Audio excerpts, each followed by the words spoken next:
మీ ఇంట్లో smart phone ఉందా? అయితే జాగ్రత్త. అది మీ పిల్లలను పిచ్చివాళ్లగా మార్చే ప్రమాదం ఉంది. వారిని ఆసుపత్రి పాల్చేసే ముప్పు పొంచి ఉంది. అవును, పసి హృదయాలను అశ్లీలపు ఆయుధంతో కోత కోస్తుంది స్మార్ట్ ఫోన్.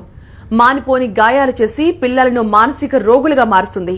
పోర్న్ సైట్స్ కు ఎడిక్ట్ చేసి పసిబిడ్డల జీవితాలతో ఆటలాడుకుంటోంది. లేత మనసును పాడు చేస్తున్న స్మార్ట్ ఫోన్ ఎడిక్షన్ పై TV9 స్పెషల్ రిపోర్ట్. ఇది హైదరాబాద్ ఎర్రగడ్డ హాస్పిటల్, మానసిక రోగులకు చికిత్స చేసే ప్రధాన కేంద్రం. తెలుగు రాష్ట్రాలతో పాటు ఒరిస్సా, తమిళనాడు ఇలా అనేక రాష్ట్రాల నుంచి ఇక్కడికి పేషెంట్లు వస్తుంటారు. ఇక్కడి వైద్యులు అనేక మానసిక రోగులను చూస్తుంటారు. అనేక మంది రోగులకు ట్రీట్మెంట్ ఇస్తుంటారు. కానీ లేటెస్ట్ గా వస్తున్న కేసులను చూసి డాక్టర్లు ఆశ్చర్యపోతున్నారు. అవును, ముక్కు పచ్చలారని పిల్లలు వింత చేష్టలతో ఎర్రగడ్డ హాస్పిటల్ కి వస్తున్నారు. 11 నుంచి 14 ఏళ్ల వయసులో పిచ్చి పిచ్చిగా ప్రవర్తిస్తున్నారు.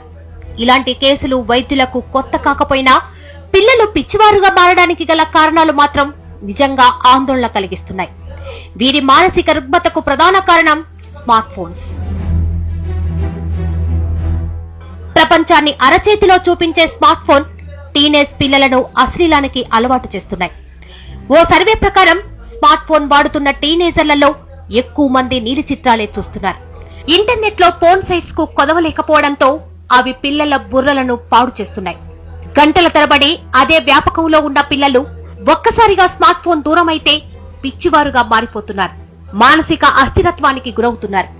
ఈ మధ్య కాలంలో ఒక ఇండియన్ ఫారెన్లో సెటిల్ అయిన అమ్మాయి ఈ మధ్య కాలంలో వెకేషన్ అని చెప్పి ఇండియాకి వచ్చినప్పుడు వాళ్ళ మదర్ తీసుకొచ్చినప్పుడు అమ్మాయితో నేను మాట్లాడితే తను మదర్ ఉన్నప్పుడు ఒక రకంగా మాట్లాడడం, మదర్ని సపరేట్గా చేసినప్పుడు ఒక రకంగా మాట్లాడడం గమనిస్తూ పోతే అమ్మాయి చెప్పిన విషయం ఏంటంటే, అంకుల్ నేను యుఎస్లో ఉన్నప్పుడు నాకు ఎటువంటి సైట్స్ ఓపెన్ అయ్యేటివి కావు. నాకు ఒక ఐడి ఉండేది. ఐడి నేను అప్లోడ్ చేస్తే కానీ నా సైట్స్ నా ఏజ్ ప్రకారం ఓపెన్ అయ్యేది. అదే ఇండియాలో అయితే నేను అన్ని సైట్స్లో ఓపెన్ చేయగలుగుతున్నాను. నాకు ఇప్పుడు ఇటలీలోను, జర్మనీలోను, జపాన్లోను కొన్ని కమ్యూనిటీస్తో నాకు మెంబర్షిప్ ఉంది, అసోసియేషన్ ఉంది. ఆ కమ్యూనిటీస్కి చాలా రకాలైనటువంటి యాక్టివిటీస్ ఉంటాయి. ఒక వీక్లీ యాక్టివిటీస్, డైలీ యాక్టివిటీస్ అనేటువంటి యాక్టివిటీస్ ఉంటాయి. ఇలాంటి కేసులు బాగా ముదిరిన తర్వాత తల్లిదండ్రులు గుర్తిస్తున్నారు. ఆ తర్వాత వైద్యులను సంప్రదిస్తున్నారు. అయితే స్మార్ట్ ఫోన్ వినియోగం, ఇంటర్నెట్ సౌకర్యాలు అందుబాటులో ఉండడం, ఏది కావాలన్నా అందులో లభ్యమయ్యే తీరే ఈ పరిస్థితికి కారణమంటున్నారు వైద్యులు. స్మార్ట్ ఫోన్ బారిన పడి ఎర్రగడ్డ హాస్పిటల్ కి వస్తున్న వారి సంఖ్య రోజు రోజుకు పెరిగిపోతుందని చెప్తున్నారు వైద్యులు. ఈ మధ్యకాలంలో మేము ఇట్లాంటి కేసులు చాలా చూస్తున్నామండి. చిన్నపిల్లల్లోనూ, టీనేజర్స్లోనూ ఇలా ఈ మధ్యకాలంలో స్మార్ట్ ఫోన్స్ వినియోగం ఎక్కువ అయిపోయింది కదా. అందులో చాలా సైట్స్ యాక్సెసిబుల్గా ఉంటాయి వాళ్ళకి. తల్లిదండ్రులు కూడా పిల్లలకి స్మార్ట్ ఫోన్స్ ఇవ్వడం అలవాటు చేస్తున్నారు.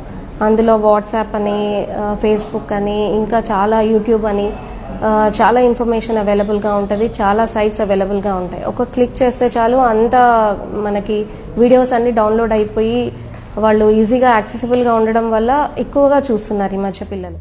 చాలా కాలం తమకు ఆనందాన్ని, ఎంతో తెలియని అనుభూతిని ఇస్తున్నది ఒక్కసారిగా దూరమైతే మనసు చెలిస్తోంది.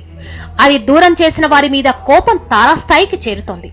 ఇప్పుడు పిల్లల్లో కూడా అదే చూస్తున్నామంటున్నారు సైకాలజిస్టులు. ఒక మొబైల్ ఇచ్చి, స్మార్ట్ మొబైల్ ఇచ్చి 15 రోజులు వాడుకోమని చెప్పిన తర్వాత అబ్బాయి గేమింగ్, అబ్బాయి ఫేస్బుక్ ఇన్వాల్వ్మెంట్ ఇవన్నీ చూసిన 16వ రోజు తీసేసి పక్కన పెడితే నిద్రపోడు, చిరాకు పడుతూ ఉంటాడు, సరిగా అన్నం తినడు, వస్తువులు ఏదన్నా చిన్న ఆర్గ్యుమెంట్ జరిగిన వస్తువులు పగలగొట్టడము, పీక్ లెవెల్కు ఆర్గ్యుమెంట్కి వెళ్ళడము, కొట్టే పరిస్థితి ఏర్పడడం, ఇంట్లోంచి బయటికి వెళ్ళిపోవడం, లేదంటే చనిపోతామనేటువంటి భావన కలిగి ఉండడం, ఇన్ని రకాలైనటువంటి మానసిక పౌరితికి లోనే పరిస్థితి ఏర్పడుతుంది ఈ యొక్క డిపెండెన్స్ లెవెల్ మారితే. పిల్లలకు ప్రేమను పంచడంలో తప్పు లేదు. కానీ వారు అడిగిందల్లా ఇచ్చేటప్పుడు జాగ్రత్త పడకపోవడం మాత్రం ముమ్మాటికి తప్పే. స్మార్ట్ ఫోన్లో వీడియో గేమ్లతో పిల్లలను మానసిక రోగులుగా తయారు చేస్తుంది కూడా తల్లిదండ్రులే అన్నది వైద్యుల సలహా. పేరెంట్స్ జాగ్రత్తగా ఉంటే మీ పిల్లలు జాగ్రత్తగా ఉంటారని సూచిస్తున్నారు వైద్యులు.